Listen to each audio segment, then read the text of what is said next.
Thanks to the cheerleaders from Fremont for welcoming us back to 13 on your sidelines. Reed's Puffer versus Grand Haven was one of the many games postponed last night and made up this afternoon. Absolutely, and you know, they had all night to let the rivalry stew.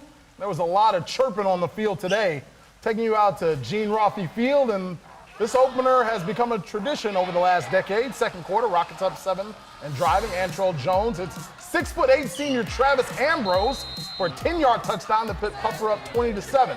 But the Bucks would strike back before the end of the half.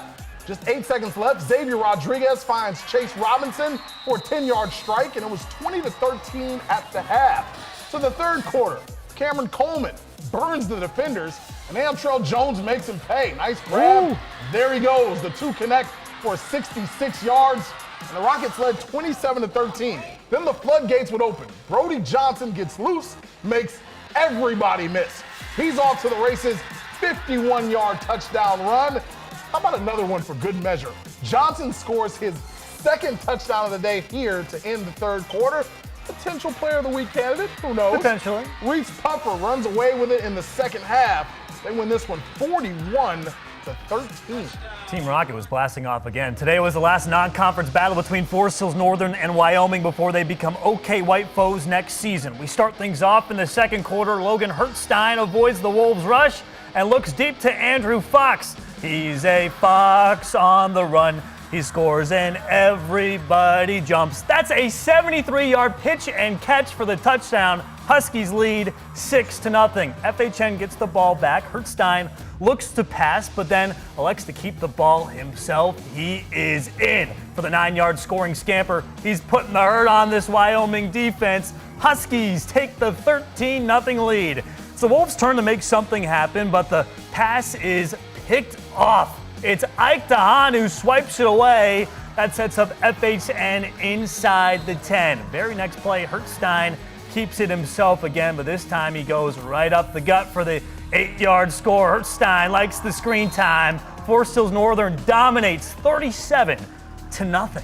We have a lot of fun here on 13 on your sidelines, but I'd like to reiterate that Mark Skoll Jr. has the worst musical references that was of a great anybody. One. Fox on the Run? You guys know Fox on the Run. It's really bad. No, really probably bad. Not. That's an old song. You might have gotten more points for the Pokemon reference, but that's neither here nor there. There aren't too many names as big in Michigan high school football as Ralph Munger. And tonight we're seeing him on the sidelines for the first time in 4 years. Matt Gard was there for the Legends return. Matt?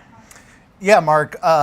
Ralph Munger actually might be familiar with that Fox on the Run song you were just singing. Hey, but he was last at Rockford in 2019, the last time we had cheerleaders in the studio, so coincidence? I think not. Tonight he led the Nuego Lions into Kent City for what ended up being an instant classic with the Eagles. Second quarter, KC up 6-0. Aaron Garza changes that. He gets in from 5 yards out. Nuego leads 7-6 at half. Fast forward to the fourth. Caden Hartzell takes it inside. Gets enough to reach across the end zone, the yard. Yeah, he got a touchdown. That's what I'm trying to say. 2-point conversion makes it 14-7. Eagles, 5 minutes left. Nuego trying to get back into it. Blake Kerr rolls out, gets it off. Hunter Yursevich gets it inside the 5. And Aaron Garza is going to be the man again for Nuego. He gets it in for 6. He's looking up toward the skies. Nuego's going to go for 2. They try the run here, but the Kent City defense is going to hold strong. They win a very, very exciting game, 14-13, guys. And just down the road, M37 Sparta looked for their first ever win against Oak Ridge. This one started off slow offensively, first quarter. Oak Ridge going for it on fourth. Trevor Jones gets stuffed by Hunter Borma for a turnover. No score after one. Then Oak Ridge, the offense got it going. Miller finds Trevor Jones on the screen pass, lets Jonesy do the rest. He takes it 46 yards down inside the 10. And Trevor Jones is going to get the call again. He was gassed. Very, very hot day again. He's going to crack the goose egg here, though. 7-0 Eagles. Quick 3 and out by the defense gave Oak Ridge the ball back. And Bryson Stevenson is going to take advantage. He finds the end zone. Oak Ridge led 14-0 at half. They win tonight by a final of 27-15, guys.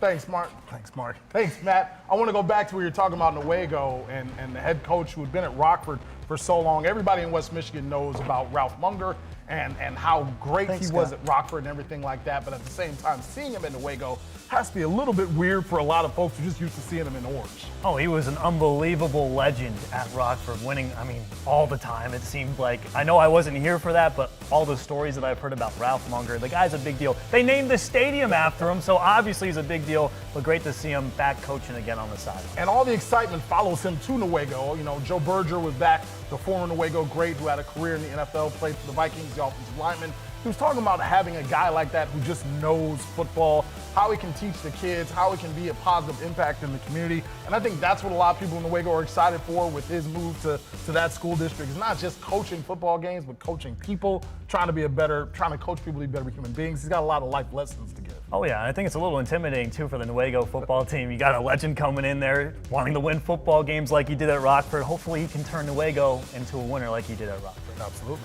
All right, Byron Center is looking for another winning season. Up next, we take you out to Waddell Field to see how the Bulldogs fared against Battle Creek Central. And it was not home sweet home for Northview. They made a 2-hour trek to the east side of the state to a hostile environment in Chelsea.